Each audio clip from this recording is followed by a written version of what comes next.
चिन्तासन्तानहन्तारो यत्पादाम्बुजरेणवः स्वीयानां तान्निजाचार्यान् प्रणमामि मुहुर्मुहुः। यदनुग्रहतो जन्तुः सर्वदुःखातिगो भवेत् तमहं सर्वदा वन्दे श्रीमद्वल्लभनन्दनम्। अज्ञानतिमिरान्धस्य ज्ञानाञ्जनशलाकया चक्षुरुन्मीलितं येन तस्मै श्रीगुरवे नमः। नमामि हृदये शेषे लीलाक्षीराब्धिशायिनम् लक्ष्मीसहस्रलीलाभिः सेव्यमानं कलानिधिम्। चतुर्भिश्च चतुर्भिश्च चतुर्भिश्च त्रिभिस्तथा षड्भिर्विराजते योऽसौ पंचदा हृदये मम। करे आरंभ जिनका क्रम हो।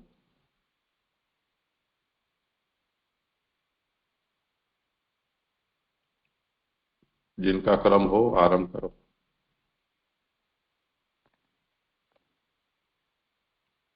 हाँ जय दंडवत प्रणाम। जय जय। आगरा से कविता अग्रवाल हैं, उनको अनम्यूट करें। कविता जी अपना हैंड ऊपर करें। करो। जय जय दंडवत प्रणाम। मैं कविता आगरा से श्रीमद् भागवत महापुराण के श्री महाप्रभु जी ने 7 प्रकार से अर्थ किए हैं। शास्त्रार्थ, स्कंदार्थ, प्रकरणार्थ, अध्यायार्थ ये निबंध में हैं और वाक्यार्थ, पदार्थ और अक्षरार्थ ये सुबोधनी जी में हैं। शास्त्रार्थ समस्त भागवत में वर्णित आनंद में हरि की सभी आनंद में लीलाएं हैं, यही भागवत का शास्त्रार्थ है। दूसरा स्कंदनार्थ, भागवत के 12 स्कंद भगवान के 12 अंगों के परिचायक हैं। तीसरा प्रकरणार्थ, हर स्कंद में प्रकरण के अनुसार विभाग किए गए हैं, वो तत् स्कंद में वर्णित हैं। प्रथम स्कंद में 3 प्रकरण हैं, हीन अधिकारी, मध्यम अधिकारी और उत्तम अधिकारी। प्रथम प्रकरण में 3 अध्याय वर्णित हैं, मध्यम में 4 से 6 अध्याय वर्णित हैं, उत्तम प्रकरण में 7 से 19 अध्याय तक निरूपित हैं। अभी तक हमने प्रथम और द्वितीय प्रकरण पूरे कर लिए हैं और तृतीय प्रकरण के उत्तम अधिकारी के श्लोक क्रमांक के 1 से 15 तक कर चुके हैं। 1 से 15 श्लोक तक में हम पढ़ चुके हैं कि सर्वज्ञ व्यास भगवान ने नारद जी का अभिप्राय जानकर अपने मन को समाहित किया। भक्ति योग के द्वारा अपने मन को पूर्णतः एकाग्र व निर्मल करके आदि पुरुष परमात्मा उनके आश्रय से रहने वाली माया को देखा। इसी माया से मोहित होकर जीव तीनों गुणों से अतीत होने पर भी अपने को त्रिगुणात्मक मान लेता है, वह अनर्थों को भोगता है। इसका एकमात्र उपाय केवल भगवान का भक्ति योग, यही समझकर व्यास जी ने परमहंसों की संहिता श्रीमद् भागवत की रचना की, जिससे जीव के शोक, मोह और भय नष्ट हो जाते हैं। पुरुषोत्तम भगवान श्री कृष्ण के प्रति परम प्रेममयी भक्ति होती है। श्री सुखदेव जी भगवान के भक्तों के अत्यंत प्रिय व वेद व्यास जी के पुत्र हैं। इस अध्याय में राजा श्री परीक्षित के जन्म, कर्म और मोक्ष की तथा पांडवों के स्वर्गारोहण की कथा कही गई है। जिस समय महाभारत युद्ध में कौरव और पांडव दोनों पक्षों के बहुत से वीर गति को प्राप्त हो चुके, भीमसेन की गदा के प्रहार से दुर्योधन की जांघ टूट चुकी थी, तब अश्वत्थामा ने अपने स्वामी दुर्योधन का प्रिय कार्य समझकर द्रौपदी के सोते हुए पुत्रों के सिर काटकर उसे भेंट किए। यह घटना दुर्योधन को भी अप्रिय लगी। इससे द्रौपदी पुत्रों का निधन सुनकर अत्यंत दुखी हुई। तब अर्जुन उसे सांत्वना देता है। अब आगे श्लोक क्रमांक 16 में निरूपित करने जा रही हूँ। आवासार्थ, स्त्री का शोक पति को मिटाना चाहिए। अब अर्जुन द्रौपदी को कह रहे हैं कि स्त्री का शोक पति को मिटाना चाहिए। चुपचाप आंसू पोंछ लेना असमर्थता का काम है। मतलब ये जो काम नहीं करते हैं, मतलब जो प्रतिकार नहीं करते हैं, वो असमर्थता का काम है। जो असमर्थ होता है उससे किसी का प्रतिकार नहीं होता, अतः वह काम ही समझ लेता है। वह सोचता है कि ये तो काम है, इसे प्रतिकार नहीं करना चाहिए। बाहर किसी से झगड़ा नहीं करता और जिसका प्रतिकार नहीं होता वहां भी चुप रहा जाता। ऐसी स्थिति में भी झगड़ा मोल ना लेकर घर में ही समझा जाता है। वो घर में चुपचाप बैठ जाता है और इस बात का बदला नहीं लेता है। तो इस जगह मरे हुए सुतों का पुत्रों का जीवित होना तो अशक्य है। अब जो द्रौपदी के 5 पुत्र मर गए हैं, उनका जीवित होना तो असंभव है। मारने वाले को मारा जा सकता है, अब जिसने पुत्रों को मारा है उसको तो मारा जा सकता है, इसीलिए उसे मारकर तेरे आंसू पोंछूंगा। अब अर्जुन यही बात द्रौपदी से कह रहे हैं कि उसे मारकर, अश्वत्थामा को मारकर मैं तेरे आंसू पोंछूंगा। इसी बात को अब वो आगे कहते हैं। श्लोकार्थ। हे शुभ लक्षणे द्रौपदी, जब गांडीव धनुष से छोड़े गए बाणों से जिसमें कि ब्राह्मण आता जाता रहता है, ऐसे ब्राह्मण धाम आतताई अश्वत्थामा के सिर को काटकर तेरे पास लाऊंगा और उसको नीचे रखकर जिसके पुत्रों का दाह संस्कार हो गया, ऐसी तू जब स्नान करेगी तब तेरे शोकाश्रु पोंछूंगा। सुबोधनी जी, क्रूर कार्य में क्रूर रूप से ही आंसू पोंछे जाते हैं। अब जो अश्वत्थामा ने कार्य किया है वो क्रूर कार्य है और उसी के लिए कहते हैं कि क्रूर कार्य में क्रूर रूप से ही आंसू पोंछे जाते हैं, जिसका कि जो प्रतिकार है वह क्रूर मतलब क्रूर रूप से ही लिया जाएगा। श्लोक में जो सुचहा पद है उसका अर्थ है शोकाश्रु, मतलब दुख के आंसू, अर्थात तब शोक के आंसू पोंछूंगा जब बाणों से अश्वत्थामा का मस्तक लाकर उस पर तुम्हें बैठाकर स्नान कराऊंगा। यह अर्जुन द्रौपदी से बोल रहे हैं कि जब मैं उसका अश्वत्थामा का मस्तक लाकर तुम्हारे सामने रखूंगा, तुम उस पर बैठकर स्नान कराऊंगा, अर्थात उस हेतु बने अश्वत्थामा को ही नष्ट कर दूंगा। जिसका हेतु बना, मतलब जो द्रौपदी के 5 पुत्र मारे हैं वो हेतु जो बना है अश्वत्थामा, उसको मैं नष्ट कर दूंगा। तो उसके कारण तेरे फिर आंसू नहीं आएंगे, फिर तेरे आंसू नहीं आएंगे। यदि तू कहे कि तुम ही मर जाओगे तो क्या होगा? तो ऐसा नहीं हो सकता, क्योंकि तू भद्रे शुभ लक्षण वाली है। कि उन्हें पता है अर्जुन को कि तू शुभ लक्षण वाली है, तू विधवा होने के तेरे में लक्षण नहीं है, तेरे में विधवा होने के लक्षण नहीं है, इसीलिए मैं नहीं मरूंगा। वह अश्वत्थामा ब्रह्म बंधु है। वह अश्वत्थामा क्या है? ब्रह्म बंधु है। वहां ब्रह्म से ब्राह्मण जाति ब्राह्मण ली गई है। बंधु शब्द का तात्पर्य यह है कि जैसे बंधु कभी कार्यवश आता है चला जाता है, जैसे अतिथि कभी आता है कभी चला जाता है, इसी प्रकार ब्राह्मण जाति भी अश्वत्थामा में कभी आती है कभी चली जाती है। तो जो ब्राह्मण जाति के अच्छे गुण हैं वो अश्वत्थामा में कभी आते हैं कभी चले जाते हैं। इसमें सदा ब्राह्मण जाति नहीं रहती थी, क्योंकि यह देवताओं का अथवा देव जीवों का विरोधी धर्म और असुरावेशी है। जो अश्वत्थामा है उसमें ये दोनों ही गुण थे, देवताओं का और देव जीवों का विरोधी धर्म और असुरावेशी भी था और देव जीवों के भी थोड़े से गुण थे। ब्राह्मण दैत्यवर्ण और असुरावेशी शूद्र है। वो ब्राह्मण जो अश्वत्थामा है वो दैत्यवर्ण और असुरावेशी शूद्र है। जैसे कि श्रुति में देव्यो वे वर्णो ब्राह्मणा असुआ शूद्रा यह कहा है। तात्पर्य यह है कि अश्वत्थामा कभी ब्राह्मण के जैसा कार्य और कभी अतिहीन शूद्र जैसा कार्य करता था। अश्वत्थामा कभी ब्राह्मणों के जैसे अच्छे कार्य करता था, कभी शूद्रों के जैसे अतिहीन कार्य करता था।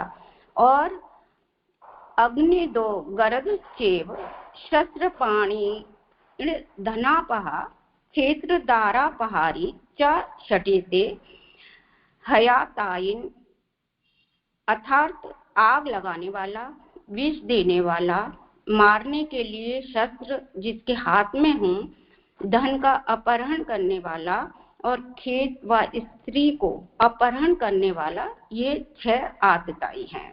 ये 6 मतलब अवगुण हैं। इस वाक्य के अनुसार वह अश्वत्थामा आतताई है। जो बुरा कार्य करता है वह आतताई होता है, इसलिए यह जो अश्वत्थामा है वो आतताई है। श्रुति में कहा है कि आततायिन मायांतमपि वेदांत पारंगम जिघान संतम जिघान श्रियान तेन ब्रह्मः भवेत्। वेदांत में पारंगत हो तो भी मारने की इच्छा रखने वाला आतताई ब्राह्मण को भी मार देना चाहिए। वेदांत में भी ये लिखा हुआ है कि जो वेदांत को बहुत अच्छा जानकार हो, ज्ञानी हो और वो आतताई हो तो उसको भी मार देना चाहिए। ऐसे आतताई ब्राह्मण को मारने पर भी ब्रह्म हत्या करने वाला नहीं समझा जाता। इसीलिए उस अश्वत्थामा को मारने में कोई दोष नहीं है, कोई बुराई नहीं है। बाणों से ही काटकर मैं उसे लाऊंगा। अर्जुन जी कह रहे हैं कि मैं बाणों से ही काटकर उसके सिर को लाऊंगा।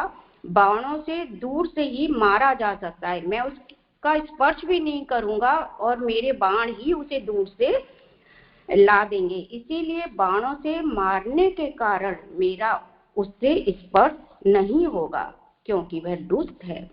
दुष्टों का स्पर्श नहीं करना चाहिए।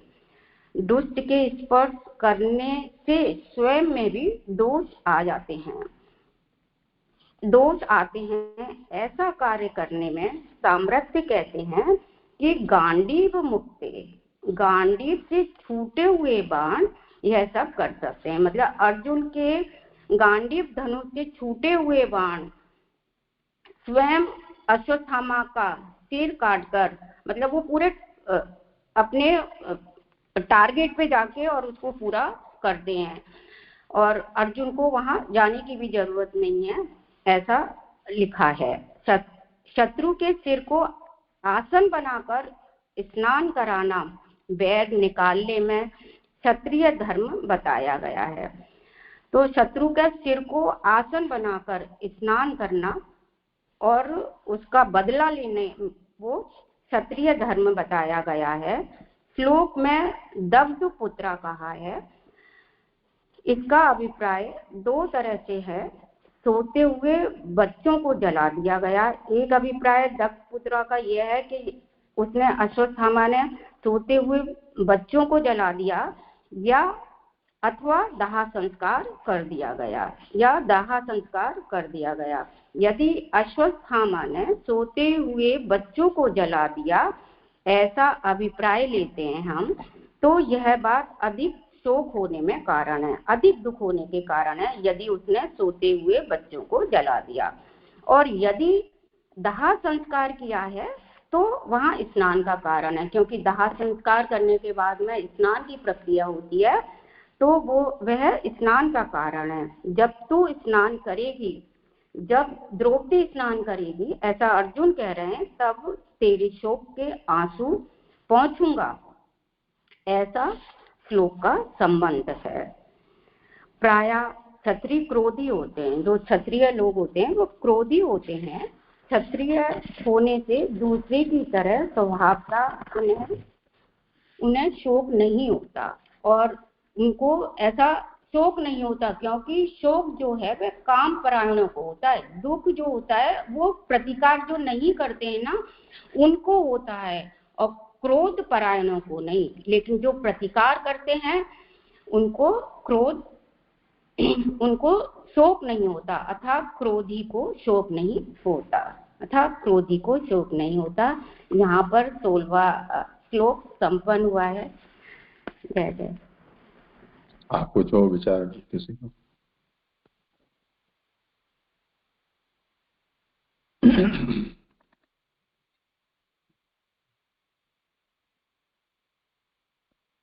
दंडवत प्रणाम दीजिए।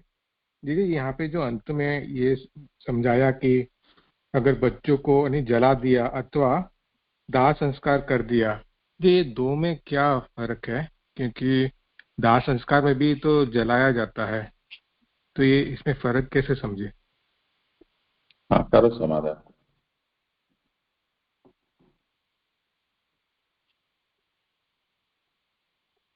समाधान करें।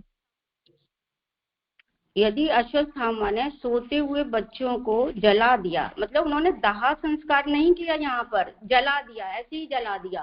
दाह संस्कार एक अच्छी क्रिया मानी जाती है और किसी के मरने के बाद दाह संस्कार होता है, लेकिन यहाँ पे यदि हम बच्चों को जला देंगे तो ये अधिक शोक का मतलब बहुत बुरा काम है, ये ज्यादा बुरा काम है, मैं जैसा समझती हूँ। और जय जय बताएंगे।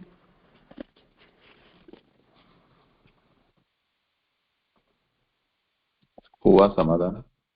नहीं जी, यानी जब दाह संस्कार मैंने कहा है तो यानी ऐसे समझे कि उन्होंने जब उनका सर काट लिया तो फिर विधिवत उनको जलाया, ऐसे जैसे?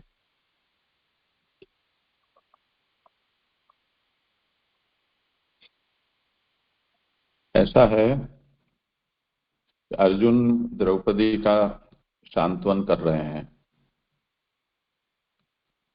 उसमें द्रौपदी के लिए उन्होंने शब्द का प्रयोग किया है दग्ध पुत्रा।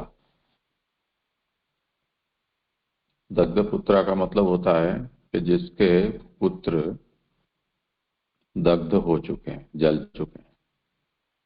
जलना दो तरह से संभव है, एक तो अश्वत्थामा ने जला दिया हो ये, और दूसरा अश्वत्थामा ने उनका वध किया, उसके बाद इनका संस्कार हो गया। दोनों स्थिति में द्रौपदी दग्ध पुत्रा कहलाएगी।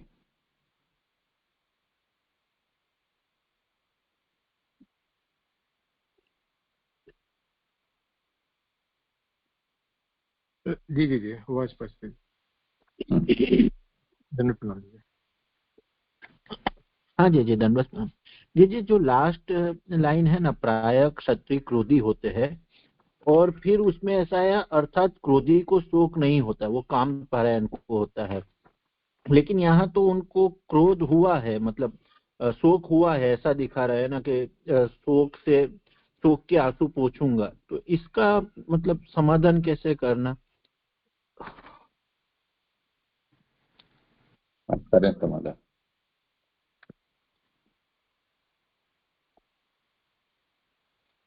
उन्हें अर्जुन को शोक तो हुआ था, लेकिन कहते ना वो उसका बदला लेंगे, प्रतिकार करेंगे।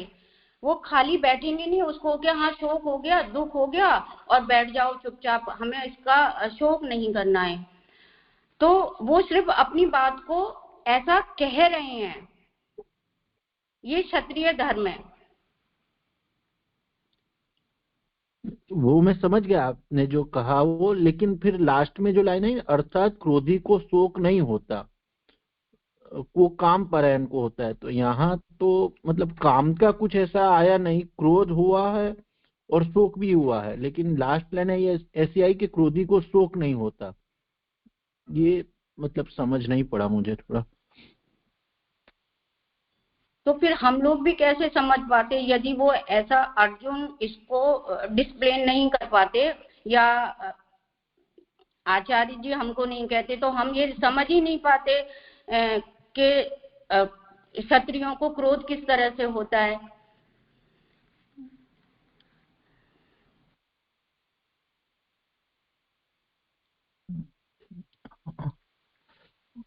यस, मुझे थोड़ा मालूम नहीं पड़ा। जैसे क्लियर कर दीजिए।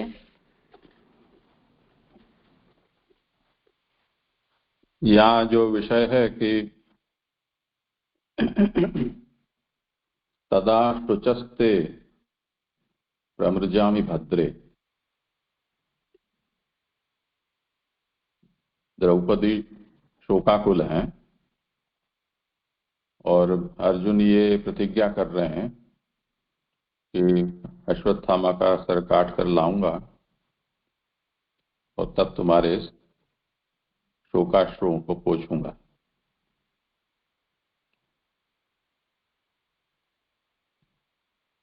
तो इस समय द्रौपदी शोक में आंसुएं निकाल रही हैं। उस पर ये जिज्ञासा खड़ी होती है। यहाँ पर जैसे अर्जुन के अंदर तो स्पष्ट दिख रहा है कि शोकने के जगह पर उनको तो यहाँ क्रोध प्रकट हुआ है, पर क्षत्रिय होने के कारण द्रौपदी को भी यहाँ क्रोधावेश होना चाहिए, अथवा द्रौपदी अर्जुन की प्रिय पत्नी है, तो पत्नी प्रेमवश उसके शोक से अर्जुन को भी शोकाकुल हो जाना चाहिए। तो उस पर ये प्रश्न उठा रहे हैं कि जैसे क्षत्रिय से इतर जो होते हैं उनके भीतर तो शोक स्वभाववश होता है, क्षत्रियों को जहां शोक का प्रसंग होता है वहां भी वीर रसी प्रकट होता है।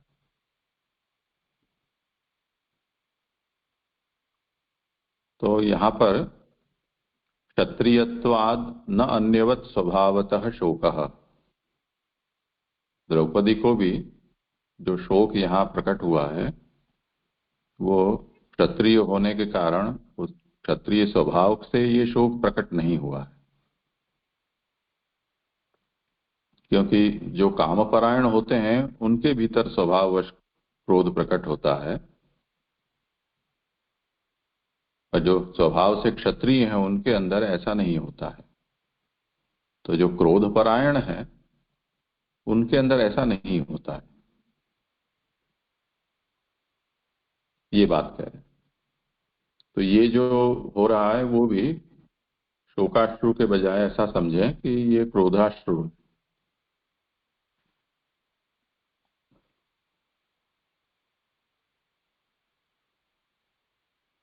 जी जय जय, समाधान हुआ। प्रणाम जी।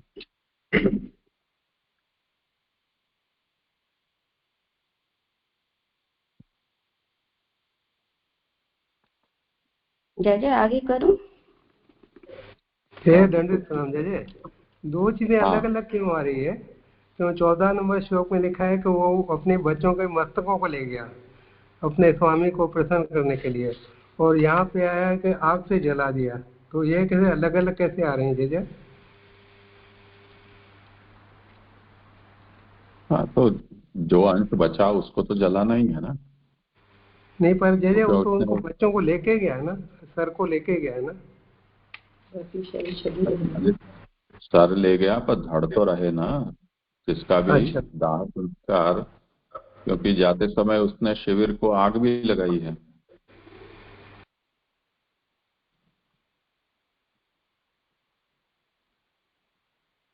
तो बाकी देह को छोड़ के गया, ऐसा नमूना है, उसका आग नहीं लगा गया।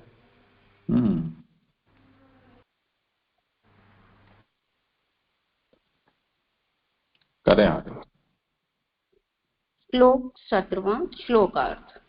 मित्र एवं सारथी श्री कृष्ण से युक्त उग्र धनुष वाला कपिध्वज वह अर्जुन इस प्रकार मनोहर और विचित्र वाक्यों से प्रिया द्रौपदी को सांत्वना देकर कवच को बांधता हुआ रथ से गुरु पुत्र अश्वत्थामा के पीछे भागा। सुबोधनी जी, द्रौपदी प्यारी थी, इसीलिए पूर्वोक्त प्रकार से अर्जुन ने उससे कहा। तो अर्जुन की प्रिया थी द्रौपदी, इसीलिए अर्जुन ने उनसे कहा, अश्वत्थामा का मस्तक नीचे रखकर तू स्नान करेगी। उसके ऐसे वाक्य में मनोहरता थी, मतलब जो अर्जुन द्रौपदी से कह रहे हैं, तो ऐसे वाक्य जो कि तू स्नान करेगी उसका सिर रखकर, उसमें मनोहरता मतलब सुंदरता थी। बाणों से काटकर तेरे पास लाऊंगा, मेरे बाण उसे काटकर तेरे पास लाएंगे, इस वाक्य में विचित्रता थी। तो विचित्रता का तात्पर्य यह है कि बाण ही तेरे सामने उसके मस्तक को लाकर रखेंगे। अश्वत्थामा तो अर्जुन के बाण स्वयं अपने आप लाकर और द्रौपदी के सामने अश्वत्थामा के मस्तक को रखेंगे। यह विचित्रता थी। इस विशेष प्रकार के स्त्रीण वाक्यों से, स्त्री व भार जैसे वाक्यों से, जो कि क्षत्रिय होने से द्रौपदी को भी भली प्रकार सांत्वना देने वाले थे, उसे सांत्वना दी। तो अर्जुन ने इस तरह से स्त्री और भार जैसे वाक्य इतने सुंदर और मनोहर तरीके से ऐसे वाक्य कहे जो जैसे स्त्री चटुकारता से अपने बात को अपनी प्रिया के सामने रखती है और पति के सामने रखती है, ऐसे ही भाट राजाओं के सामने अपनी चटुकारता गुणवत्ता रखते हैं। इसी तरह से अर्जुन ने अपनी प्रिया के द्रौपदी के सामने ये बातें रखी। अश्वत्थामा के सिर काटने के कार्य की सिद्धि में हेतु कहते हैं। उसका कारण बताते हैं कि अच्युत मित्र सुतः, अर्थात भगवान में अच्युत होने से किसी प्रकार की च्युति नहीं है। जो अर्जुन है वो श्री कृष्ण भगवान के अच्युत मित्र हैं, इसलिए वह उन्हें किसी प्रकार से हटाया नहीं जा सकता। उसी तरह अर्जुन में भी किसी प्रकार की च्युति नहीं थी, मतलब कोई भी उनमें अर्जुन जो थे वो अच्युत के मित्र होने से उनका वो जो गुण थे ठाकुर जी के, वो गुण भी अर्जुन में आ गए। तो वह अर्जुन अच्युत का मित्र होने से अच्युत रूप ही था, इसीलिए वो अपनी रक्षा कर सकता था। तो अर्जुन स्वयं भी अपनी रक्षा कर सकते थे। श्री सुबोधिनी जी में आए स्वरक्षा पद से अपना धनुष की किसकी रक्षा, अपने धनुष की रक्षा, रथ और रथ की रक्षा कही गई है। अच्युत भगवान सारथी मार्गदर्शक है, तो भगवान मार्गदर्शक हैं अर्जुन के, इसीलिए कार्य सिद्धि होगी। ये तो पूर्ण विश्वास था कि इसमें जब भगवान जिसके साथ में है उसकी कार्य सिद्धि तो होगी ही। अश्वत्थामा भाग ना जाए, इसीलिए अर्जुन उसके पीछे पीछे भागा। भागते हुए ही कवच पहना, तो अर्जुन में इतनी तत्परता थी कि वो भागते भागते ही अपना कवच पहन रहे थे और धनुष को भी ले लिया उन्होंने। धनुष को लिया, वह धनुष उग्र इसलिए था कि उसके छूटे हुए बाणों से सामने वाले की मौत जरूर हो जाती थी। मतलब धनुष में भी इतनी उग्रता थी कि अगर सामने वाले की भी मौत हो जाए अगर उनके बाण छूटे हुए हों तो। वह अर्जुन कपिध्वज था, यानी उसके रथ की ध्वजा में हनुमान जी थे। तो अर्जुन के जो रथ थे उसकी ध्वजा में हनुमान जी थे, इसीलिए वह कपिध्वज था। इसीलिए वह अति सामर्थ्य वाला था, उसमें बहुत सामर्थ्य पराक्रम वाले थे वो। अथवा कवच धारण करने से अपनी रक्षा हुई, तो जब कवच पहना अर्जुन ने तो उनकी स्वयं की अपनी रक्षा हुई, और धनुष के उग्र होने से धनुष की रक्षा हुई, और हनुमान जी के ध्वजा में होने से रथ की रक्षा हुई। तो स्वयं की रक्षा हुई, धनुष की भी रक्षा हुई, और हनुमान जी जो रथ के ऊपर विराज रहे थे ध्वजा के रूप में, तो इससे रथ की भी रक्षा हुई। गुरु पुत्रम पद से यह तात्पर्य मालूम होता है कि गुरु पुत्र गुरु के समान होता है। उसको मारने से पर्यवसान में अनर्थ ही होगा, मतलब अंत में अनर्थ ही होगा, बुरा ही होगा। अथवा गुरु पुत्र होने से वह धनुर्विद्या आदि में अर्जुन की अपेक्षा अधिक निपुण है। जो अश्वत्थामा है वो धनुर्विद्या में अर्जुन से अधिक निपुण है, इसीलिए पर्यवसान में अनर्थ हो सकता है। मतलब श्लोक में रथेन कहा है, इसीलिए अर्जुन की अपनी शक्ति उसके पीछे दौड़ने की ना होने से रथ में बैठकर उसके पीछे दौड़ा। अर्जुन में इतनी शक्ति उनके पीछे दौड़ने की नहीं थी, इसीलिए वह अपने रथ में बैठकर अश्वत्थामा के पीछे दौड़े। यह कहा गया।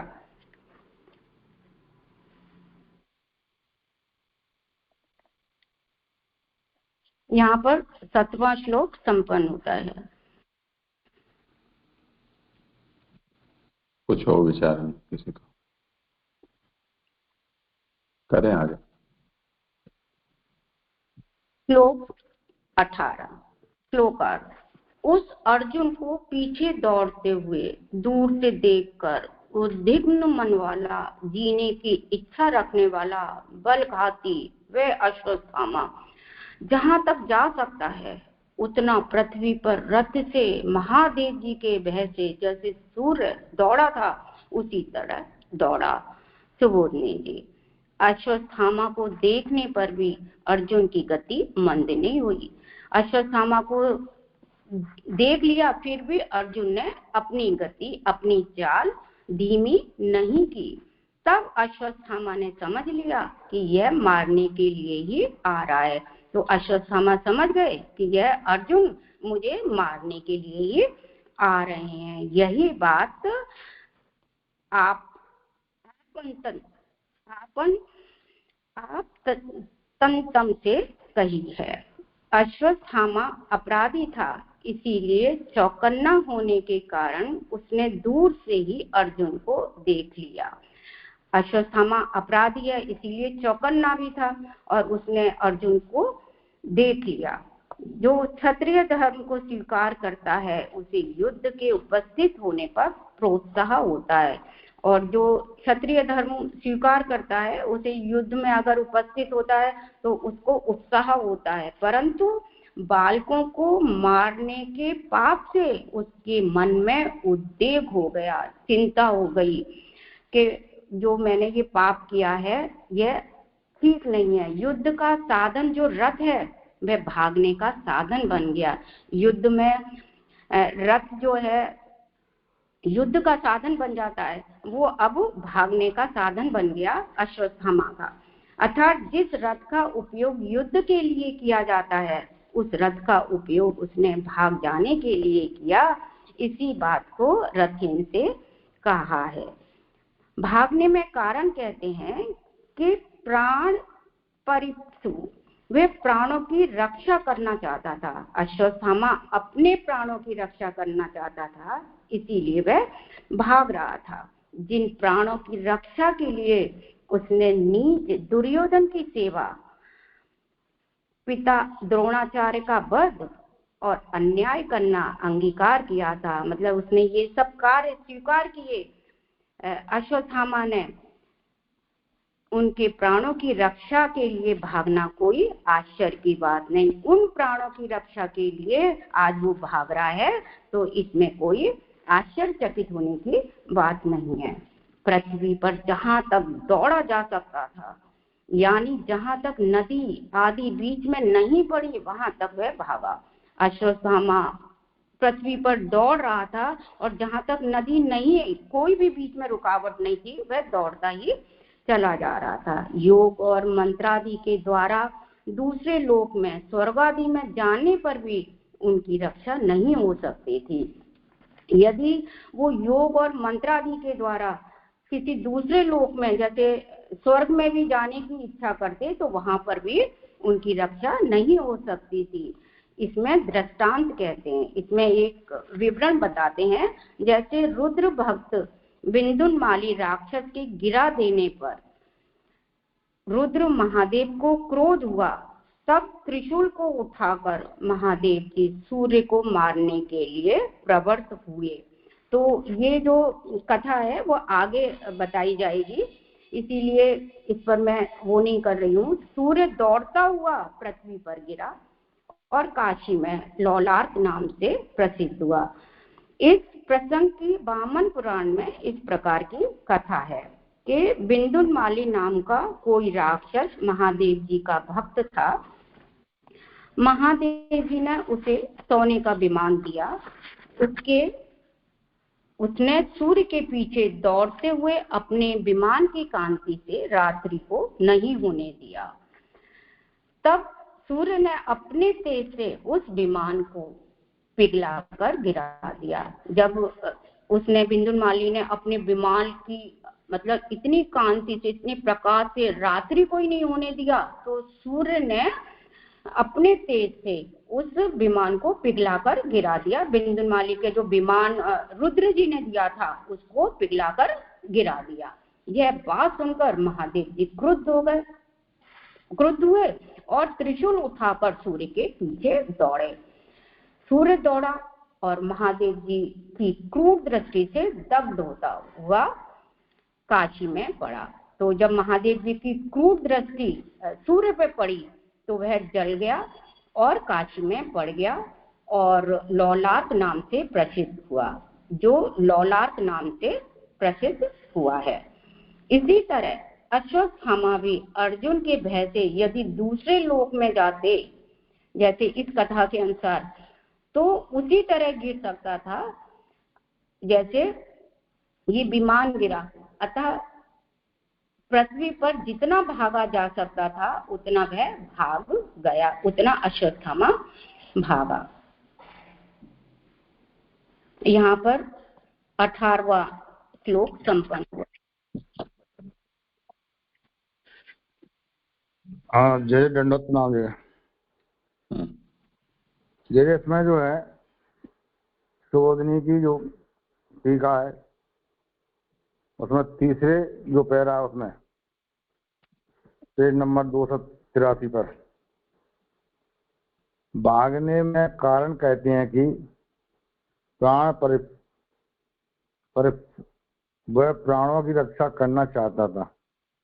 जिन प्राणों की रक्षा के लिए उसने नीच दुर्योधन की सेवा की और पिता द्रोणाचार्य का वध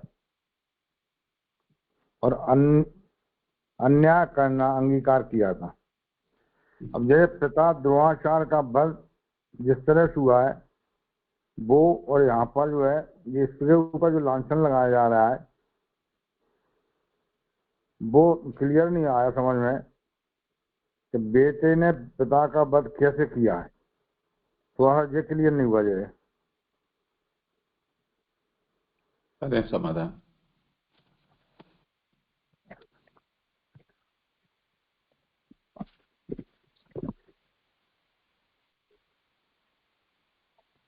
समाधान करें। पिता द्रोणाचार्य का वध और अन्याय करना अंगीकार किया, लेकिन द्रोणाचार्य तो कौरवों के उसमें थे ना, तो उनका वध तो मैं जहां तक समझती हूँ मुझे ऐसा याद है कि अर्जुन ने किया था। तो वो जो इस तरह उन्हें ऐसा लग रहा होगा यह अन्याय है, ये तो ये सब उन्होंने सहन किया अश्वत्थामा ने।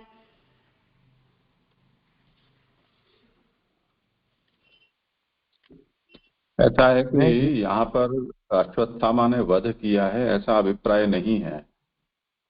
अश्वत्थामा ने अपनी आंखों के सामने उसके पिता के वध को देखा। हाँ। और ऐसा उसने दुर्योधन के पक्ष में अधर्म को जानते हुए भी द्रोण और अश्वत्थामा दोनों ही दुर्योधन के पक्ष में रहे, तो अधर्म का भी उन्होंने अंगीकार किया और इस पक्ष में होने पर उनकी पराजय और भगवान से विरुद्ध होने के कारण उनका वध भी निश्चित है, ये सब कुछ जानते हुए भी उसने ऐसा किया, ये कहना चाहते हैं। हाँ जी, आप क्लियर, ये बात तो समझ नहीं आ रहा जी। और वध जो किया था वो तो धृष्टद्युम्न ने किया था, अर्जुन ने नहीं किया। अच्छा, धृष्टद्युम्न। हाँ ठीक है, करें आगे। श्लोकार्थ 19 और 20 का। ब्राह्मण पुत्र अश्वत्थामा ने जब अपने आप को रक्षकहीन तथा रथ के घोड़ों के थक जाने से पलायन में असमर्थ पाया, तब अपने रक्षण का उपाय ब्रह्मास्त्र को माना। इसके बाद प्राणों पर कष्ट आने पर आचमन कर एकाग्र मन होता हुआ ब्रह्मास्त्र के उपसंहार को नहीं जानते हुए भी उसने उसे चढ़ाया। सुबोधनी जी, तब भय से वह अपना रक्षक ढूंढ रहा था, किंतु भगवत विमुख होकर वह जा रहा था। अश्वत्थामा भय से घबरा रहा था और अपना रक्षक ढूंढ रहा था, किंतु ठाकुर जी के विमुख था होकर वह जा रहा था, इसलिए महादेव आदि उसके आश्रय अथवा रक्षक नहीं हुए। तो महादेव जी आदि भी और विभूतिगण भी उनके आश्रय और रक्षक नहीं हुए। वह अश्वत्थामा भागने में इसलिए असमर्थ हुआ कि उसके रथ के घोड़े थक गए थे। वो इतने भागे कि रथ के घोड़े भी थक गए थे। तब ब्रह्मास्त्र मेरा आश्रय अथवा रक्षक होगा, ऐसा उसने जाना। जब ठाकुर जी से विमुख हुए और उनके आश्रय भी महादेव जी भी नहीं हुए, तब उन्होंने देखा कि ब्रह्मास्त्र अब मेरा आश्रय होगा, वही मेरी रक्षा कर सकता है, ऐसा अश्वत्थामा ने समझा। अशरणम का अर्थ है कि जिसका कोई रक्षक नहीं। श्रांतवाजीनम का अर्थ है कि जिसके घोड़े थक गए, मतलब अश्वत्थामा के रथ के घोड़े थक चुके थे। ब्रह्मास्त्र आध्यात्मिक और आदिदेविक इस तरह दो प्रकार का है। आध्यात्मिक निर्वर्त्य हटाया जा सकने वाला और आदिदेविक अनिवर्त्य नहीं हटाया जा सकने वाला, और ये वह दोनों ब्रह्मास्त्र मंत्रों में सुप्रतिष्ठित है, मंत्रों के द्वारा चलाए जाते हैं। द्रोणाचार्य ने इसे अश्वत्थामा को दोनों आध्यात्मिक व आदिदेविक ब्रह्मास्त्र दिए। दोनों तरह के ब्रह्मास्त्र उनके पिता द्रोणाचार्य ने अश्वत्थामा को दिए, किंतु इन दोनों का उपसंहार नहीं सिखाया। उनको वापस लेने का तरीका अश्वत्थामा को नहीं बताया। अश्वत्थामा ने समझा कि शरीर के रहते हुए भी यह ब्रह्मास्त्र मृत्यु से बचाएगा। अब उन्होंने अश्वत्थामा ने समझा कि अब मेरे पास कोई चारा नहीं है और केवल ये ब्रह्मास्त्र ही मुझे बचाएंगे, और इसका परिणाम भी उन्होंने ऐसा नहीं सोचा कि आगे क्या होगा। इस वजह इस समय इसे उपसंहार का ज्ञान नहीं था, तो भी चलाने की इच्छा इसलिए हुई कि वह ब्राह्मण का पुत्र था। ब्राह्मण का पुत्र दूरदर्शी नहीं होता। यहाँ पर वह ब्राह्मण का पुत्र था और अब कह रहे ब्राह्मण का पुत्र दूरदर्शी नहीं होता, इसलिए ये कहा कि ब्राह्मण का पुत्र दूरदर्शी नहीं होता। उन्होंने इसका उपसंहार नहीं सोचा कि क्या होगा, अर्थात इसका क्या परिणाम होगा उसने यह नहीं सोचा। तब उसने भागना बंद कर आचमन किया। उसने अश्वत्थामा ने अपना भागना बंद किया और आचमन किया और देवता की सन्निधि हो इसके लिए सावधान हुआ, क्योंकि वो अस्त्र चलाना था और देवता की सन्निधि हो इसके लिए वो सावधान हुए। उपसंहार का ज्ञान न होने पर ब्रह्मास्त्र के चलाने से लोगों का क्षय होगा, और उपसंहार का ज्ञान नहीं होने से ब्रह्मास्त्र चलाएंगे तो इससे लोगों का नष्ट होंगे और उससे अपने को बड़ा भारी पाप लगेगा। इस बात को जानकर भी, ये बात अश्वत्थामा को पता थी, तब भी प्राणों पर कष्ट आने पर आपत्ति में अयुक्त भी करना चाहिए, मतलब जो ठीक नहीं है वह भी करना चाहिए। इस बुद्धि से उस अश्वत्थामा ने ब्रह्मास्त्र को चढ़ाया। तो उन्होंने ब्रह्मास्त्र को चढ़ाया। जय जय। यहाँ पर 19 और 20 श्लोक संपूर्ण हुए। हाँ जय, दंडवत प्रणाम जय। जय। इसमें जो है पेज नंबर 284 सुबोधनी के जो नीचे लास्ट के जो है कह रहा है, उसमें ब्रह्मास्त्र आध्यात्मिक और आदिदेविक, ये दोनों शब्द जो है जरा क्लियर नहीं हुए हैं। यानी आध्यात्मिक तो वो वस्तु होती है जो केवल महसूस की जाती है, इसको अपन आदि भौतिक रूप में नहीं देख सकते हैं। आदिदेविक को देख सकते हैं और आदि भौतिक को आध्यात्मिक को अपन जो है उसका परिणाम समझ में आता है कि ये है। तो ये दोनों ब्रह्मास्त्र जो चूंकि बाण के रूप में ही होंगे, तो ये क्लियर नहीं हो जाएगा कि दोनों शब्दों को जरा थोड़ा क्लियर कर दें।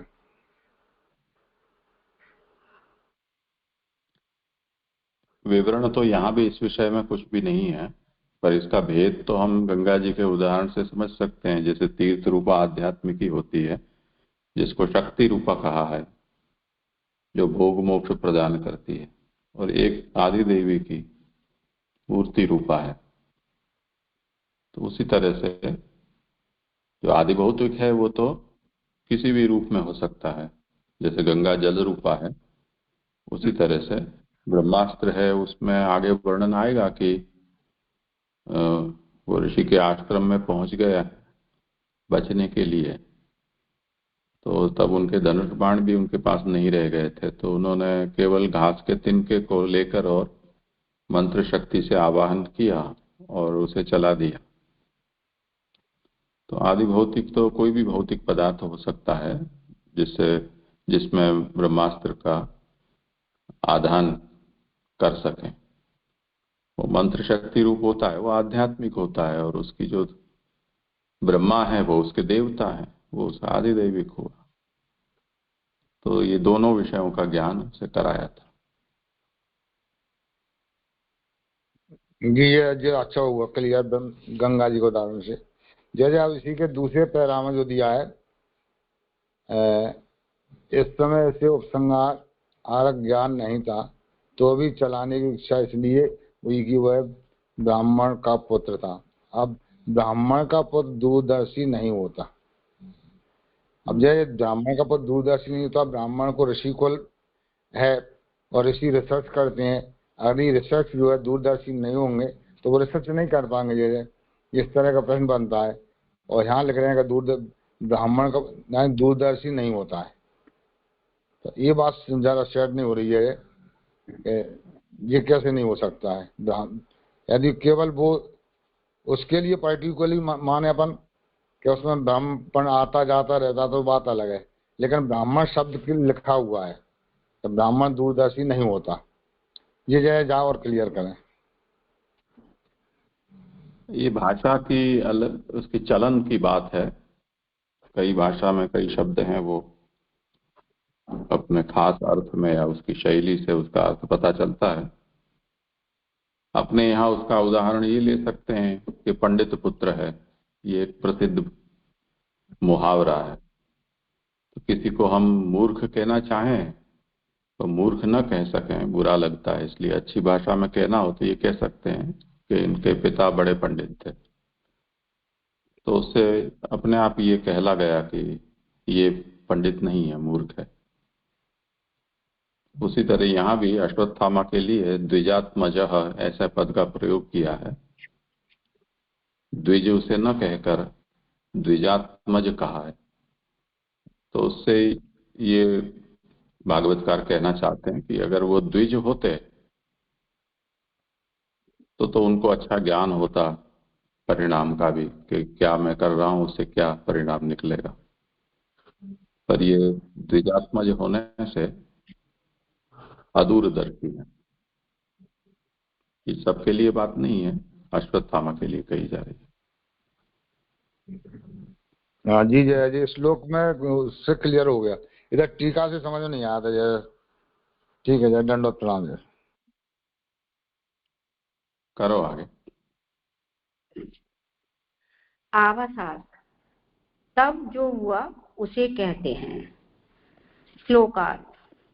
उसके बाद अर्जुन के सब ओर प्रचंड तेज प्रादुर्भूत हुआ। अर्जुन ने उसे प्राणों को नष्ट करने वाला देख भगवान कृष्ण से बोला। सुबोधनी जी, यहाँ श्लोकार्थ प्रचंडम का अर्थ जिसका प्रतिकार ना हो सके ऐसा है। श्लोक में ततः प्रचंडम तेजा सर्वतो दिशम प्रादुर्भूत यह भिन्न वाक्य है, अतः उसका व्याख्यार्थ नीचे के श्लोक से भिन्न है। सर्वतो दिशम का अर्थ यह है कि वह तेज अर्जुन के सब ओर प्रकट हुआ। मतलब जो अश्वत्थामा ने ब्रह्मास्त्र चलाया था उसका जो तेज था वो अर्जुन के चारों ओर प्रकट हुआ। अतएव उसे प्राणों का नष्ट करने वाला अस्त्र अश्वत्थामा का यह है, ऐसा ना जानकर, मतलब अर्जुन ने ऐसा नहीं जाना कि ये अश्वत्थामा का अस्त्र का प्रचंड है, ऐसा ना जानकर देव योग से, मतलब ये तो कोई ठाकुर जी की कोई यहाँ पर योग देव योग है, कुछ और ही नाश करने वाला उपस्थित हो गया है।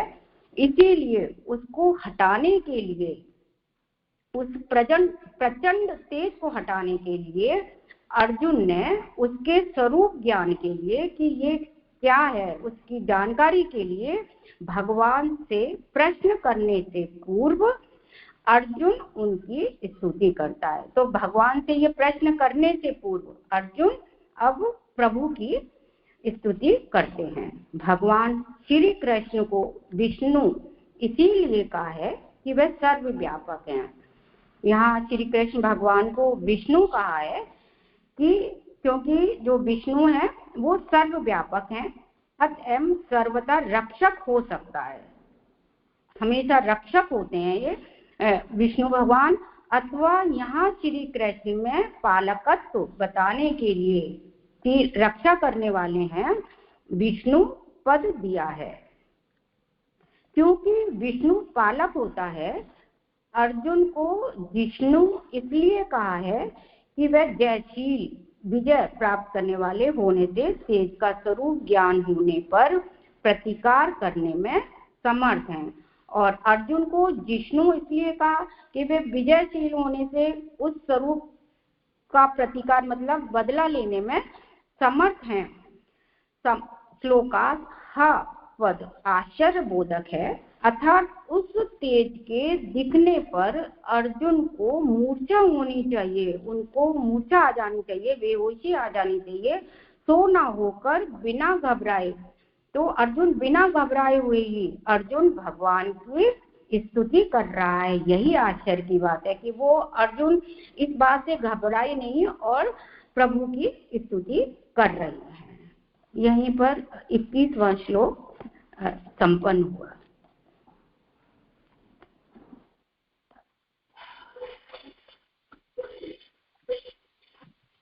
जी दंडवत प्रणाम। ये यहाँ पे ये थोड़ा वाक्य समझ नहीं आया, अतः उसका व्याख्यार्थ नीचे के श्लोक से भिन्न है, तो ये कैसे समझेंगे? मतलब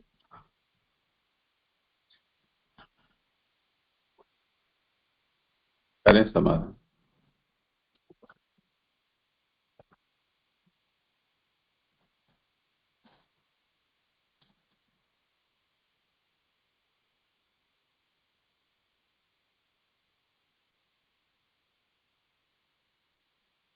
समाधान करें। जैसे हम जैसे ये समझ रहे हैं कि अर्जुन को घबराना चाहिए उस प्रचंड तेज को देखकर, लेकिन वो घबराए नहीं और ठाकुर जी की स्तुति कर रहे हैं। तो यहाँ पर इसी बात को, जहाँ तक मेरी मति जा रही है, वो इसी बात को भिन्न कह रहे हैं कि तथा प्रचंडम तेजा सर्वतो दिशम प्रादुर्भूत, कि ठाकुर जी की स्तुति कर रहे हैं और वो घबराए नहीं।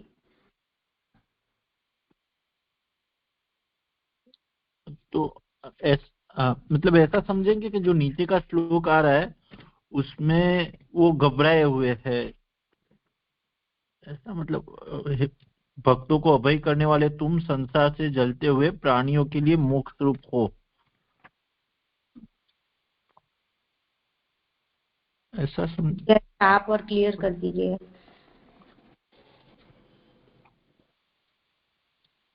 यहाँ जो अनुवादक ने भूल की है इस श्लोक के अनुवाद करने में, वो सुबोधनी अगर पढ़ी होती उन्होंने तो ये भूल ना करते।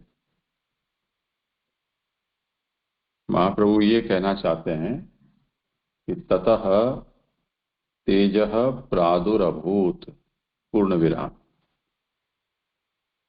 उसके बाद तेज प्रकट हुआ। यहाँ एक वाक्य पूरा हो गया। अनुवादक ने इसे पहले चरण को पूरा वाक्य बना दिया है। तो उन्होंने ऐसे अनुवाद किया है कि उसके बाद अर्जुन की सब ओर प्रचंड तेज प्रादुर्भूत हुआ।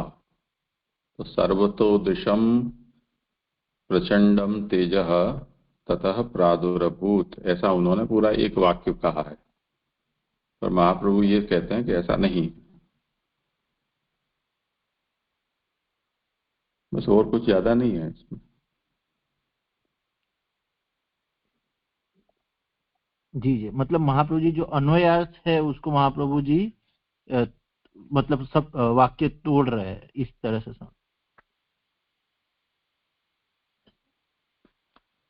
हाँ, अन्वय बताया, ठीक है। हाँ हाँ जी जी दंडवत प्रणाम।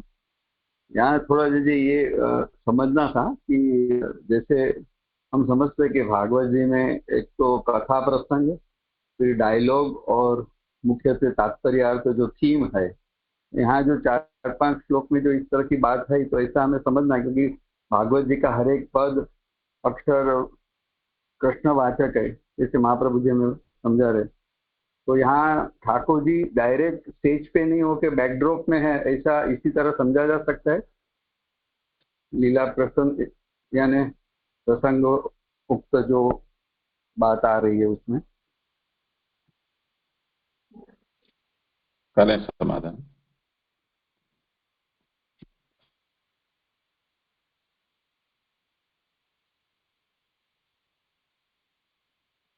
नहीं, यहाँ पर तो ठाकुर जी सामने ही है, बिल्कुल आमने सामने की बात हो रही है। सुबोधनी जी में भी तो ऐसे कैसे समझ लेंगे कि बैक से हो रहा है ये। अर्जुन और ठाकुर जी के आमने सामने ही ये सब वो हो रहा है, और ये सब हमको सुबोधनी जी के द्वारा हम लोग इसको पढ़ रहे हैं। तो हम वो कहते हैं ना, तीसरे वो जो पढ़ने वाले हैं वो तीसरे वो बन गए हैं। मैं ऐसा समझ रही हूँ।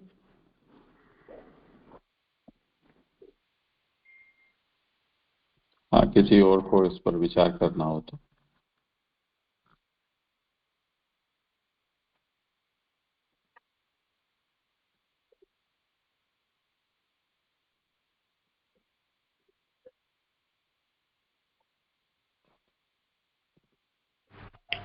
ये यहाँ पे ऐसा प्रतीत मेरे को लग रहा है कि अर्जुन को इसको मालूम नहीं कि तेज कहाँ से आ रहा है, और ठाकुर जी ये बताना चाहते हैं कि ये तेज जो है आप समझ नहीं रहे हैं, इसके लिए स्तुति करिए, ऐसा मेरे को लग रहा है। नहीं, ये हितेंद्र, वो तो ठीक है, हितेंद्र भाई का जो प्रश्न है उस पर आपको कुछ कहना हो तो, ये तो दूसरा विषय होगा। हितेन भाई आप बताइए, क्या प्रश्न क्या था आपका? नहीं, जैसे महाप्रभु जी हमें आज्ञा करते हैं और भागवत जी का जो प्राकट्य हुआ है उसमें हमें हर पद जो शास्त्रार्थ से लेके अक्षरार्थ तक हमें कृष्णवाचक समझना है। तो एक ऐसी जिज्ञासा हुई कि ये पूरा तो महाभारत का जो प्रसंग है उसका एज इट इज जो वर्णन आ रहा है, महाप्रभु जी उसको जो व्यास जी के जो श्लोक वगैरह भागवत जी के श्लोक को समझा रहे हैं। अब यहाँ किस तरह हमें हमारी ये जिज्ञासा की पूर्ति हो सके कि भाई हर एक अक्षर या पद कृष्णवाचक है।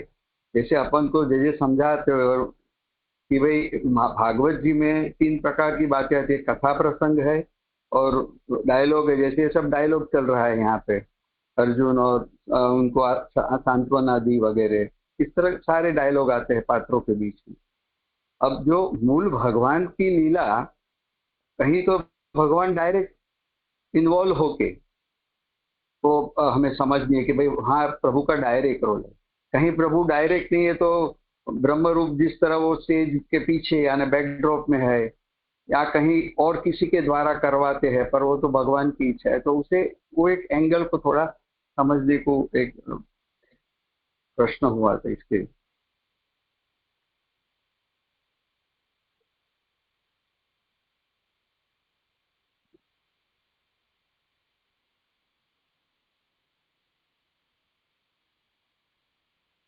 इस समय मूल भागवत का आरंभ तो अभी हुआ नहीं है।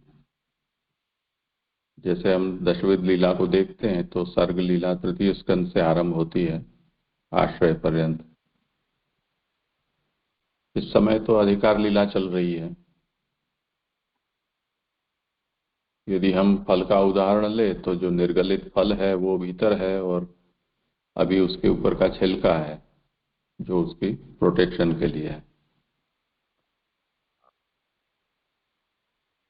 तो इस समय तो श्रोता वक्ता के अधिकार को निश्चय किया जा रहा है और उसमें हमने उपक्रम में हर बार देखते हैं कि ये उत्तमाधिकार का प्रकरण है जिसमें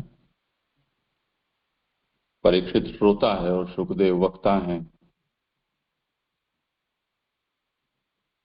ये वैराग्य युक्त है, भगवत परायण है। शुकदेव तो जीवन मुक्त हैं और व्यास नारद सूत शौनक में जो भी दोष हैं वो उनमें से कोई दोष इसमें इन लोगों में नहीं है। यानी संसार आसक्ति या शिष्य संग्रह या किसी प्रकार के पद का अभिमान, ये सब, तो इन सब दृष्टि से इनको उत्तम वक्ता श्रोता माना गया है। तो भागवत किस तरह से प्रकट हुई उस बात को तो भागवत कहने से पहले उसके उपक्रम में कहना होगा। तो ये उसका उपक्रम है कि भागवत कैसे प्रकट हुई।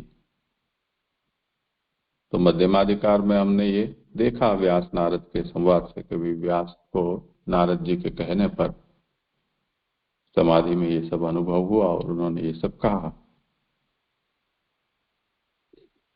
पर उसके बाद जो व्यासावतार था वो तो केवल प्राकट्य के तक सीमित था। भागवत के प्रचार का कार्य तो उसके बाद होना है। तो वो सुखदेव जैसे से होना चाहिए और उसके लिए ही तो परीक्षित को रक्षा की थी गर्भ में ठाकुर जी ने। वो इसी कार्य के लिए उसको जीवित बचा रखा था। तो उन सबको अब कहना है, इसलिए परीक्षित के जन्म की कथा से लेकर और सुखदेव से उसको भागवत का श्रवण जो किया वो सब बातें उनको कहनी है। उसके लिए ये पूरा प्रकरण है। और ये बात भागवतार्थ में स्पष्ट कर दी गई थी कि यहाँ जो सप्तधार्थ भागवत के बताए जा रहे हैं उसमें उत्तरोत्तर अर्थ दुर्बल माने गए हैं, पूर्व अर्थ उससे बलवत्तर माने गए। यानी भागवत का अक्षरार्थ शब्दार्थ से दुर्बल माना जाएगा, शब्दार्थ वाक्यार्थ से दुर्बल माना जाएगा, वाक्यार्थ अध्यायार्थ से, अध्यायार्थ प्रकरणार्थ से, प्रकरणार्थ स्कंधार्थ से और स्कंधार्थ है वो शास्त्रार्थ से दुर्बल माना जाएगा। तो भागवत का तात्पर्य हम किसी अक्षर या शब्द के अर्थ से तो नहीं निकाल सकते हैं, क्योंकि उसका अर्थ तो प्रसंगानुसारी होगा। तात्पर्य के लिए हमें थोड़ा ऊपर उठना होगा। वो माइक्रो लेवल पर तात्पर्य नहीं मिल सकता है स्वतंत्र रूप से। वहां अंगतया तात्पर्य प्राप्त हो सकेगा, स्वतंत्रतया नहीं होगा। तो जो द्वादश स्कंध में द्वादशांग पुरुष का निरूपण यहाँ हुआ है उसमें से यहाँ भी एक अंग का निरूपण है, पर वो अंग जो है वो जिस अंगी का है उसको हम देखेंगे तो अंगी भी मिलेगा। केवल अंग को देखेंगे तो वहां हमें अंगी मिलना मुश्किल है। इसीलिए आगे जो प्रश्नकर्ता है वो भी इस बात को कहते हैं कि हम आपको पूछ तो रहे हैं, पर यदि ये भगवत कथा या भगवान के भक्तों की कथा से जुड़ा हुआ प्रश्न हो तो आप हमें इसका उत्तर दें, और यदि जुड़ा हुआ न हो तो हमें फालतू में टाइम वेस्ट नहीं करना है यहाँ वहाँ की बातें करके। तो आगे 17वें अध्याय में और वहाँ फिर से ये प्रश्न उपस्थित होगा, तब वो बताएंगे इस बात को कि हमको यहाँ वहाँ की बातें आपसे जानने में इंटरेस्ट नहीं है, क्योंकि हम हजारों सालों से यज्ञ स्वाहा स्वाहा किए जा रहे हैं, तो ज़्यादा समय हमको बर्बाद नहीं करना है उसमें। तो आप हमारे प्रश्न का तो ही उत्तर दें यदि वो उत्तर प्रभु संबंधी हो या प्रभु के भक्तों संबंधी हो। तो यहाँ जो कुछ भी कहा जा रहा है वो भगवत संबंधी ही है, पर उसको उसकी जो अनुपूर्वी है उसे हमें समझना होगा, जो भागवतार्थ में बताई जाए।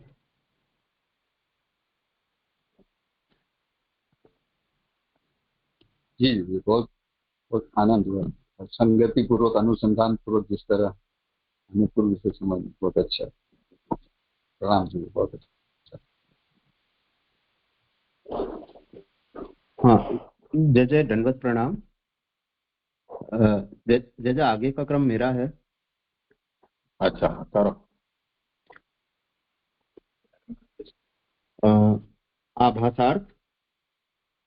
अर्जुन धर्म, अर्थ, काम, मोक्ष, इन 4 पुरुषार्थों की सिद्धि के लिए कृष्ण कृष्ण इत्यादि 4 श्लोकों से भगवान की स्तुति करता है।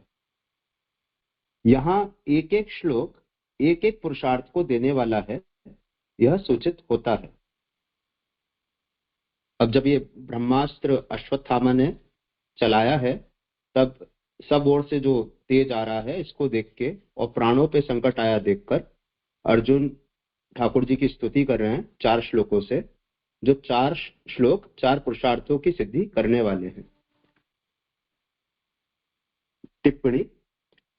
यहाँ तात्पर्य यह है कि इन 4 श्लोकों के बोलने से धर्म, अर्थ, काम, मोक्ष, ये चारों पुरुषार्थ मिल जाते हैं। अर्जुनः उवाच कृष्ण कृष्ण महाबाहो भक्तानाम अभयंकरः त्वमेको दह्यमानानाम अपवर्गोऽसि संसृतिः। श्लोकार्थ। अर्जुन बोला, हे कृष्ण, हे कृष्ण, हे महाबाहो, भक्तों को अभय करने वाले तुम संसार से जलते हुए प्राणियों के लिए मोक्ष रूप हो। सुबोधिनी। आदर बताने के लिए श्लोक में कृष्ण कृष्ण 2 बार कहा है, अथवा भय से 2 बार कहा है। बड़े अर्थात घुटनों पर्यंत जिनकी भुजाएं हैं, अथवा बड़े जो इंद्रादि देवता हैं, वे भुजा हैं जिनकी, यहाँ महाबाहो पद कहने से क्रिया शक्ति की अधिकता कही। अब यहाँ पे आदर प्रभु के लिए बताने के लिए 2 बार कृष्ण कृष्ण शब्द कहा है, अथवा अभी अर्जुन को बहुत भय है इसलिए कृष्ण कृष्ण ऐसा 2 बार उन्होंने कहा है कि शीघ्र रक्षा करें या फिर मुझे संभालें। भय से 2 बार कहा है। बड़े अर्थात घुटनों पर्यंत जिनकी भुजाएं हैं, जो महाबाहो कहा है उसका तात्पर्य बताते हुए महाप्रभु जी बता रहे हैं कि जो बड़े अर्थात घुटनों पर्यंत जिनकी भुजाएं हैं, अथवा बड़े जो इंद्रादि देवता हैं, जैसे जो विराट पुरुष है उसमें इंद्र को भगवान की बाहु रूप बताया है, तो या तो ये बड़े घुटनों पर्यंत भुजाएं हैं प्रभु की इसलिए महाबाहो, अथवा तो जो इंद्रादि देवता जिनकी भुजाएं हैं इस कारण यहाँ महाबाहो पद कहा है, जिससे तात्पर्य ये निकलता है कि क्रिया शक्ति की अधिकता है प्रभु में। तो बाहु से क्रिया होती है और वेद बाहु होने से वही क्रिया करने का सामर्थ्य है, यह कहा गया। अर्थात भगवान बहुत बड़ी क्रिया करने वाले हैं, अथवा महाबाहु होने से रक्षक हैं। इस प्रकार सामान्य रूप से सबके पालक हैं, यह महाबाहु पद से कहा गया। तो यहाँ पे जो बाहु से क्रिया होती है और वेद बाहु होने से वही क्रिया करने का सामर्थ्य है, यह कहा गया। अर्थात भगवान बहुत बड़ी क्रिया करने में समर्थ हैं और ऐसे महाबाहु होने से रक्षक हैं। इस तरीके से प्रभु सब प्रकार से सबके पालक हैं, ये महाबाहु शब्द का तात्पर्य महाप्रभु जी बता रहे हैं। अब भक्तों का विशेष रूप से पालन करते हैं, इस बात को भक्ता नाम अभयंकर इससे कहते हैं। औरों का परितः पालन भय आने पर करते हैं और भक्तों के लिए तो अभय ही सदा रखते हैं, अर्थात भय आने पर उसे दूर करते हैं, यह बात नहीं है, किंतु भय आने ही नहीं देते। और एक बात यह भी है कि आपसे अर्थात भगवान से दूर रहने वाले संसार में जलते हैं। अब इसमें ये और विशेष बता रहे हैं कि भक्तों का तो भगवान विशेष रूप से पालन करते हैं, वैसे तो सामान्य रूप से सबके पालक हैं, वो महाबाहु से कहा, लेकिन भक्तों का विशेष रूप से पालन करते हैं। इस तात्पर्य को बताने के लिए भक्ता नाम अभयंकर ऐसा अर्जुन कह रहे हैं कि औरों का तो भय आने पर कदाचित करते हैं, लेकिन भक्तों का तो अभय ही रहता है हमेशा, तो भक्तों पे तो भय आने ही नहीं देते हैं। और एक बात यह भी है कि आपसे दूर रहने वाले संसार में जलते हैं। सब दाहों में जन्म मरण रूप संसार दाह बड़ा है, उसके लिए आप मुक्ति रूप हैं। अर्थात संसार के कारण से जलने वाले प्राणियों के संताप को आप ही दूर करने वाले हैं। जैसा कि गीता में कहा है, आ ब्रह्म भवनाद लोकाः पुनरावर्तिनोर्जुन मामुपेत्य तु कौन्तेय पुनर्जन्म न विद्यते। भगवत गीता 8वां अध्याय 16वां श्लोक। अर्थात ब्रह्मलोक को प्राप्त करने वाले जीव पीछे आते हैं और मुझे प्राप्त करने वाले पीछे नहीं आते। तात्पर्य यह है कि जन्म मरण आदि की निवृत्ति भगवत प्राप्ति से होती है। तो यहाँ पे जैसे जो 4 पुरुषार्थ बताए, तो उसमें मुझे ऐसा लग रहा है कि इसमें मोक्ष पुरुषार्थ का वर्णन यहाँ पे अर्जुन कर रहे हैं। जैसे यहाँ तक 22वां श्लोक। किसी को कोई प्रश्न हो इसमें? हाँ जी, वो प्रश्न मेरा इसमें ये है, तो वो की जो अपन ने शुरू करी है ऊपर से 4 लाइन जी, तीसरी लाइन में जो दिया है, हाँ, यानी महाभाव पद कहने से क्रिया शक्ति कही। हाँ, यानी हाथ जो है आपके बड़े हैं तो हाथों से क्रिया शक्ति की जाती है, ठीक है, अच्छी बात है। हाँ, बाहु से क्रिया होती है और वेद बाहु होने से वही क्रिया करने का सामर्थ्य है, यह कहा गया। तो वेद बाहु होने से वही क्रिया करने का सामर्थ्य है। वेद बाहु शब्द क्लियर समझ में यहाँ पूरा, यहाँ तक इसको समझना। वेद बाहु मुझे भी नहीं है, क्लियर नहीं है मुझे भी। इसमें बस यही लग रहा है कि क्रिया शक्ति की अधिकता है, या फिर जैसे आगे तात्पर्य बताया, अर्थात भगवान बहुत बड़ी क्रिया करने वाले हैं, तो ऐसा अर्थ लग रहा है वेद बाहु का। आगे जय जय आप श्री स्पष्ट करें। यानी ऐसा हम समझ सकते हैं कि वेद का जो पूर्वकांड है वो क्रिया शक्ति का निरूपक है। तो यहाँ कुछ ऐसा संदर्भ हो सकता है क्या? नहीं, वो तो ठीक है, बात क्लियर है, वो तो पहले से ही है, लेकिन यहाँ संगति कैसे बैठ रही उसकी ये समझ में नहीं आ रही। वेद बाहु वैसे श्लोक में तो शब्द यूज नहीं किया है, महाबाहु ही आया है, लेकिन यहाँ पे वेद बाहु, ये तो यहाँ जो महाबाहु का संदर्भ है वो क्रिया के संदर्भ में है। हाँ हाँ हाँ। और फिर वहां जो वेद को लाए कि वेद की बाहु, तो वो तो हमें पूर्वकांड की क्रिया शक्ति जो निरूपक है उससे समझा जा सकता है, ऐसा मुझे लगता है। या इसको ऐसे समझा कि वेद की जो क्रिया शक्ति है, मानो जो कर्म है, वेद का कर्म कांड है, जो पूर्व कांड है, यानी यज्ञ जो किए जाते हैं वो जो है बहुत जटिल होते हैं, लंबे चौड़े होते हैं, व्यवस्थित होते हैं, उसको लंबा चौड़ा विस्तार के रूप में माना जाए। मेरी कुछ समझ में नहीं आया ऐसा कुछ, क्या माना है?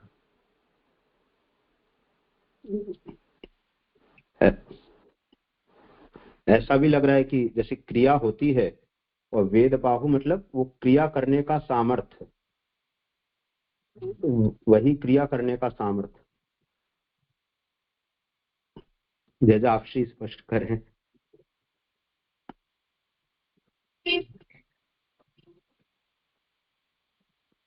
सुबोधनी, मूल में तो कहीं वेद बाहु ऐसा अर्थ कहा नहीं है। मूल में तो यही बात है, महान तो बाहवो यस्य, जिनके बड़े बाहु हैं, अथवा इंद्रादयो वा बाहवो यस्य, इंद्र जिनकी, इंद्रादि जो देव हैं वो जिनके बाहु के स्थान माने जाते हैं। और अनेन क्रिया शक्ति है आधिक्यम उत्तम पालकत्वम वा, तो भगवान को यहाँ अर्जुन महाबाहो ऐसा संबोधित कर रहे हैं। इससे भगवान में अधिक क्रिया शक्ति है, भगवान के बाहु में, अथवा भगवान सबका पालन करने वाले हैं और भक्तों के विशेष रूप से पालक हैं, ऐसा मूल में अर्थ कहा गया है। अब इनकी बात भी यदि हम सिद्ध करना चाहें तो कर सकते हैं, और जैसे क्रिया शक्ति का फिर उन्होंने विस्तार इस तरह से कर दिया है कि वेद का पूर्व कांड है वो यज्ञ रूप अथवा क्रिया रूप जो ब्रह्म है उसका निरूपण करने वाला है, तो उससे यहाँ वेद बाहु होने से वही क्रिया करने का सामर्थ्य कहा गया है। ये उन्होंने, अनुवादक ने अपने मन के जो भाव हैं वो प्रकट किए हैं, वो सुबोधनी मूल का हिस्सा नहीं है, या उसके ऊपर किसी विवेचक ने भी, प्राचीन आचार्यों ने कोई टिप्पणी की नहीं है, पर कुछ इतना विरुद्ध भी नहीं है। ठीक है, और किसी को कुछ कहना हो?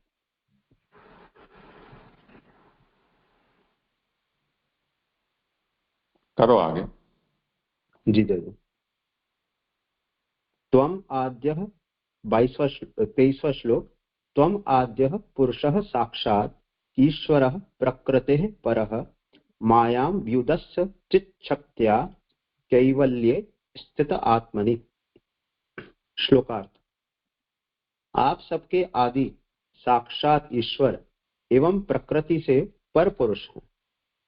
आप चैतन्य शक्ति के द्वारा माया को दूर हटाकर केवल अपने स्वरूप में ही स्थित हैं। सुबोधिनी, आप जन्म मरण रूप संसार से छुड़ाने वाले हैं। इसमें 2 श्लोकों से उपपत्ति कहते हैं। सवै पति ही स्यात्, अर्थात वही पति होने योग्य है जो स्वयं सब भयों से मुक्त हो। इस न्याय से पहले अपने आप में अर्थात स्वामी में दोषाभाव होना चाहिए, तदनंतर दूसरे के दोष दूर करना युक्त होगा। अर्थात भगवान जब निर्दोष होंगे तभी ब्रह्म संबंध लेने पर जीवों को निर्दोष बना सकते हैं।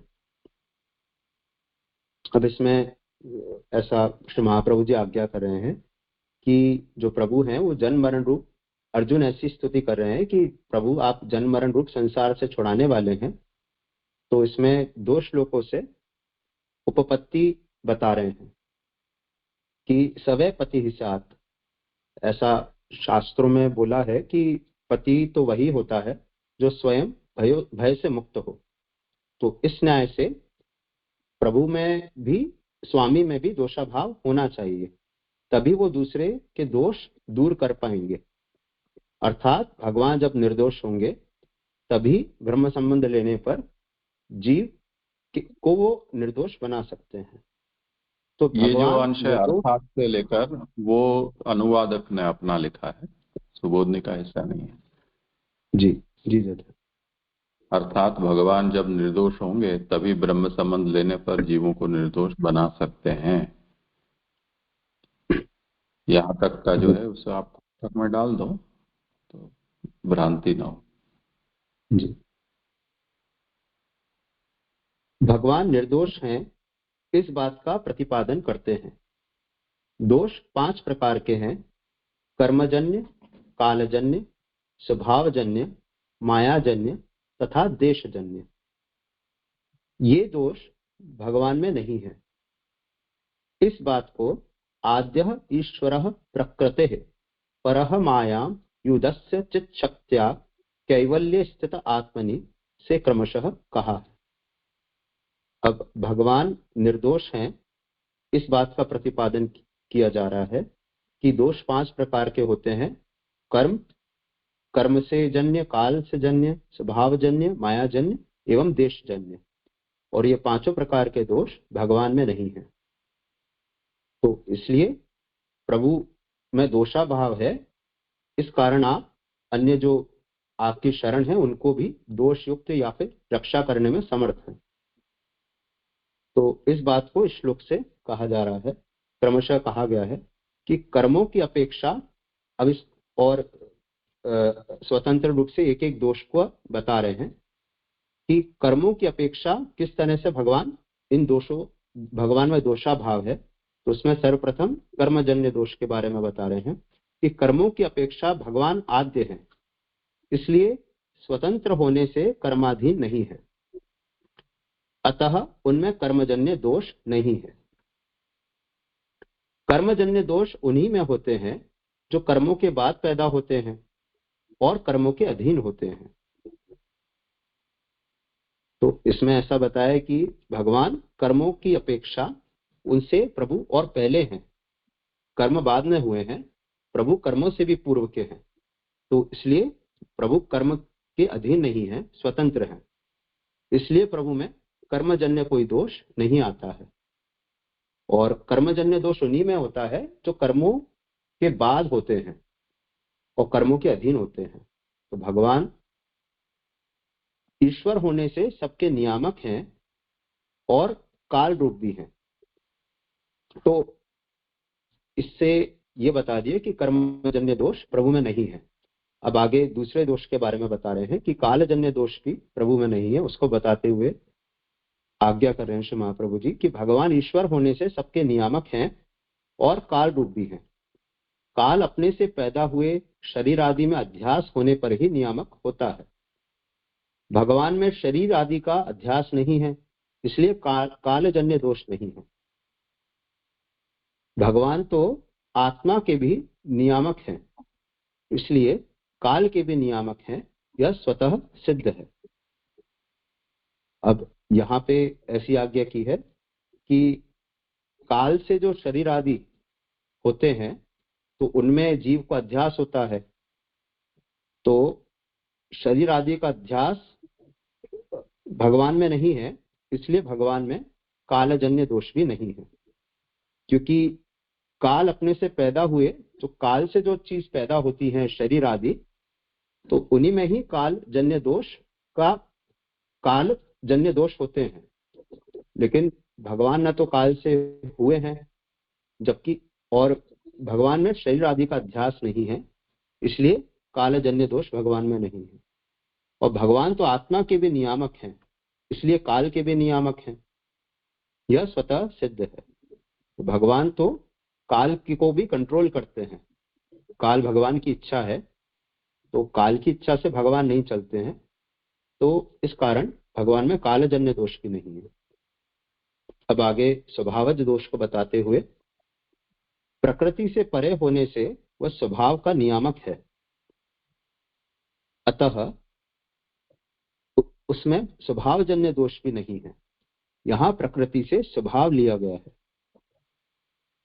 अब इसमें ऐसा बता रहे हैं कि क्योंकि भगवान प्रकृति से परे हैं और प्रकृति की वजह से स्वभाव बनता है, वो नियामक है प्रकृति स्वभाव में। और क्योंकि भगवान प्रकृति से परे हैं, इसलिए भगवान में स्वभावजन्य दोष भी नहीं है। तो भगवान की परस्पर विरुद्ध शक्तियां उस कार्य के लिए निर्मित हुई हैं। जिस किसी एक शक्ति में आसक्ति से भगवान की क्रीड़ा होगी, तो उस शक्ति का दोष भगवान में जब भी संभावित होने लगता है, तभी भगवान उससे विरुद्ध शक्ति को प्रादुर्भूत करके पूर्व दोषों को दूर कर देते हैं। इसी प्रकार चित्त शक्ति से माया को दूर हटाकर वह स्थित हैं, इसलिए मायिक दोष की संभावना नहीं है। अब मायाजन्य दोष के लिए बता रहे हैं कि भगवान ने सृष्टि रचना के लिए भगवान की परस्पर विरुद्ध शक्तियां उस कार्य के लिए निर्मित हुई हैं। तो जब किसी एक शक्ति में आसक्ति से भगवान की क्रीड़ा होगी तो उस शक्ति का दोष भगवान में जब भी संभावित होगा तो भगवान उससे विरुद्ध शक्ति प्रादुर्भूत करके उस पूर्व शक्ति से होने वाले दोषों को दूर कर देते हैं। तो इसी प्रकार जो चित्त शक्ति जो भगवान की है, भगवान उससे माया को दूर हटाकर स्थित हैं, इसलिए भगवान में मायिक दोष की संभावना नहीं है। अब देशजन्य दोष की तो उसमें देशजन्य दोष के बारे में बताएं कि देशजन्य दोष की तो उसमें संभावना ही नहीं है, क्योंकि सब धर्मों से अस्पृष्ट केवल अपने आप ही में वह विद्यमान है, किसी देश विशेष में नहीं। अब जैसे हम सब लोग जैसे किसी देश में रहते हैं तो भगवान के साथ तो ऐसा है ही नहीं, भगवान जो स्वयं अपने आप में स्थित हैं, तो इसलिए कोई देश से होने वाले दोष भगवान में नहीं लगते हैं। तो यदि अपने से भिन्न में रहते तो देशजन्य दोष होने की संभावना हो सकती थी।